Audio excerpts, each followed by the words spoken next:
यही ढूंढ रही हो ना, इयररिंग का पल?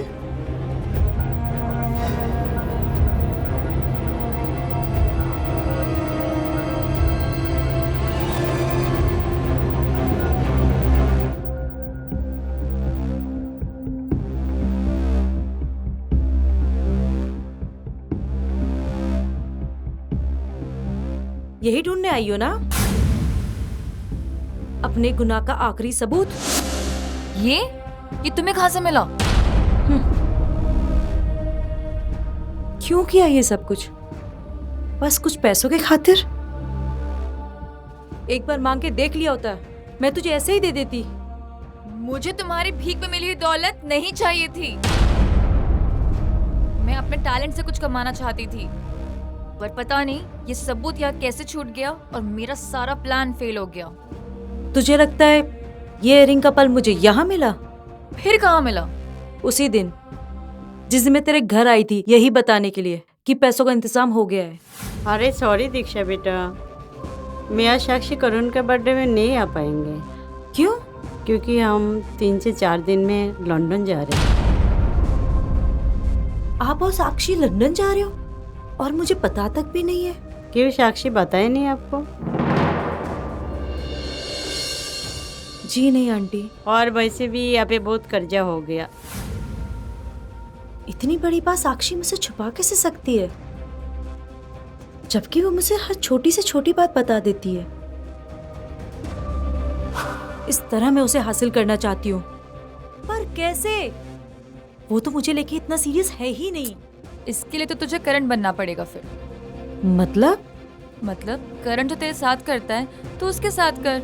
जैसे इग्नोर करना, अपने काम में बिजी रहना और उसको ज्यादा अटेंशन ना देना। मैं तो कहती हूँ एक आधा अफेयर भी कर ले। मैं तो कहती हूँ इस वीर के बच्चे से ही अफेयर का ड्रामा कर ले, क्योंकि सारी महाभारत तो उसी की वजह से शुरू हुई है। जब करण को पता चलेगा ना तो बहुत मार पड़ेगी। अच्छा वकील मिल गया है। उसने कहा है कि अगर हम उसके हिसाब से काम करेंगे तो करण छूट सकता है, पर वो शख्स बहुत पैसे मांग रहा है। तुझे शायद ये घर और प्रॉपर्टी भी बेचनी पड़ सकती है। कितने पैसे? 5 करोड़। मैं तभी समझ गई थी कि ये सब तेरा ही प्लान था, कि मुझसे पैसा हासिल करना और करण को वीर के मर्डर केस में फंसाना। फिर मैंने सोचा, वीर के मर्डर वाली रात तुमने मेरा ही गिफ्ट में दिया हुआ ड्रेस पहना था और वीर का मर्डर भी उसी ड्रेस में किया होगा। और बस जाकर मैंने इयररिंग का पल ले लिया। तीर तो अंधेरे में चलाया था, लेकिन निशाना सही जगह पे लग गया। क्या सोच रही हो? कुछ नहीं आंटी, मैं वॉशरूम जाके आती हूँ।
अरे तू कब आई? बस अभी आई हूँ मैं। कैसी है? मैं अच्छी हूँ। मैं तुझे यही बताने आई हूँ कि पैसों का इंतजाम हो गया है और सारे पैसे कैश में हैं। बस तू मुझे बता देना कि पैसे कब और किसे देने हैं। ठीक है, आज शाम तक मैं तुझे बताती हूँ कि पैसे कब और किसे देने हैं। ठीक है। मैं चलती हूँ। ठीक है। सुन, हाँ, वो इंस्पेक्टर का कॉल आया था। वो बता रहा था कि आज फिर वो लोग जाके वीर के घर चेक करेंगे कि कातिल ने कोई सबूत तो नहीं छोड़ा है। और वो ये भी कह रहे थे कि कातिल कितना भी शातिर क्यों ना हो, कोई ना कोई सबूत छोड़ ही देता है। अच्छी बात है ना। वैसे भी हमारा करण 1-2 दिन में छूट के वापस आ ही जाएगा। हाँ, वो तो है। ठीक है, मैं चलती हूँ। ठीक है।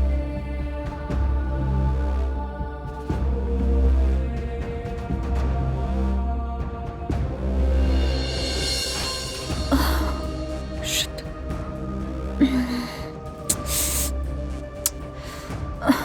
कहाँ रखा मैंने? कहाँ चला गया? Shit.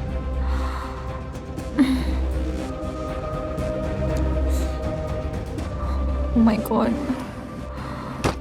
यही तो था।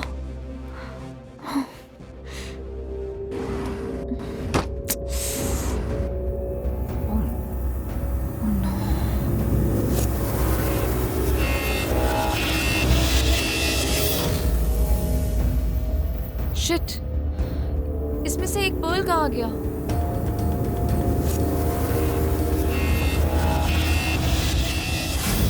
हाँ, मैंने ही मारा है वीर को।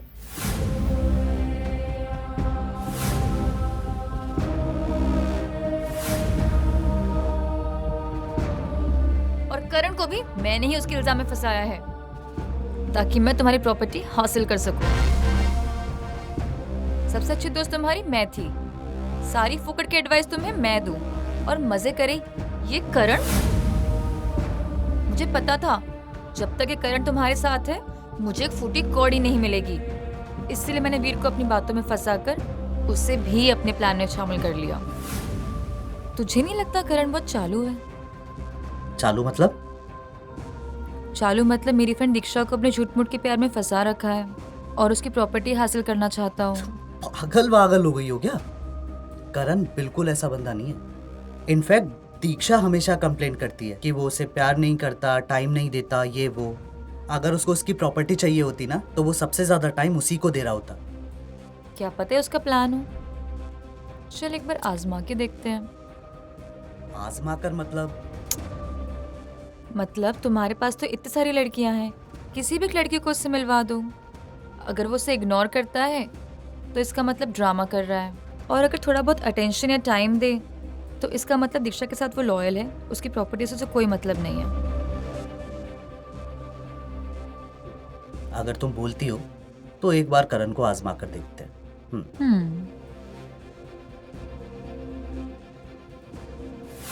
तुम्हारे फार्म हाउस जाने से लेकर करण के जेल जाने तक सब मेरा ही प्लान था।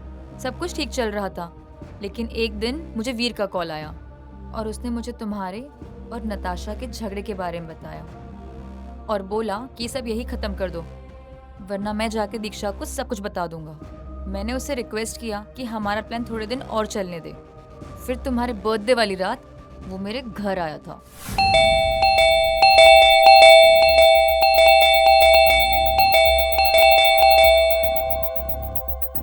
क्या हुआ वीर, तुम ठीक तो हो ना? ठीक ठीक, हाँ। तुम्हारी वजह से करण दीक्षा को छोड़ के चला गया। अब तुम उसको जाकर बताओगी कि मेरा और दीक्षा का कोई अफेयर नहीं है, सब ड्रामा है। अगर तुमने ऐसा नहीं किया ना और वो दोनों अलग हो गए तो मैं खुद दीक्षा को तुम्हारी सच्चाई बताऊंगा। सुबह तक का टाइम दे रहा हूं।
कर रही है? साक्षी, क्या कर रही है साक्षी? क्या कर रही है साक्षी? पागल हो गई है?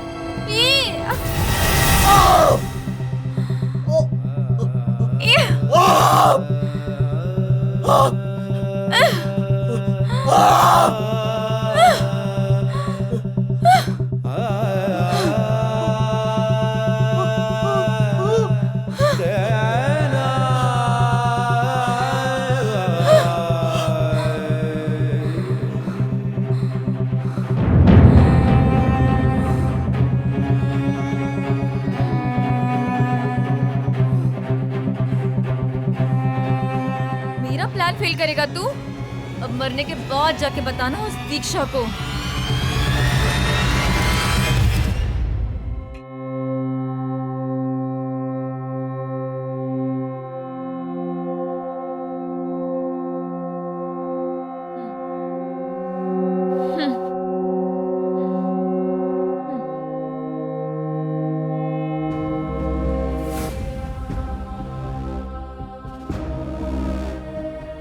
और ये ब्रेसलेट तुम्हारे पास कैसे आया?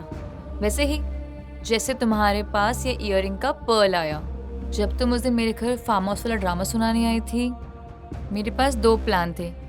या तो तुम्हें प्यार से करण से दूर करूं या किसी की जान लेके।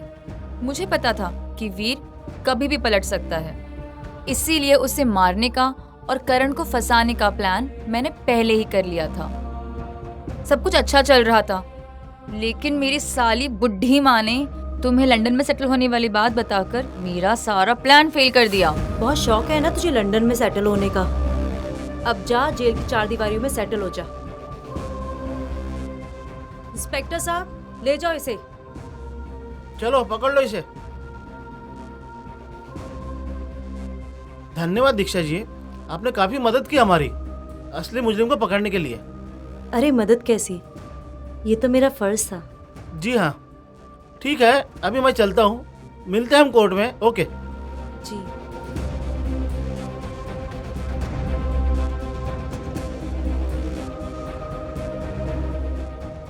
दीक्षा, मैं ये शहर छोड़ के अब हमेशा के लिए जा रही हूँ।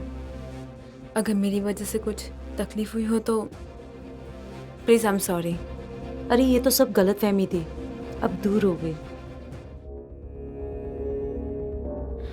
अच्छा करण, मैं चलती हूँ। ख्याल रखना अपना।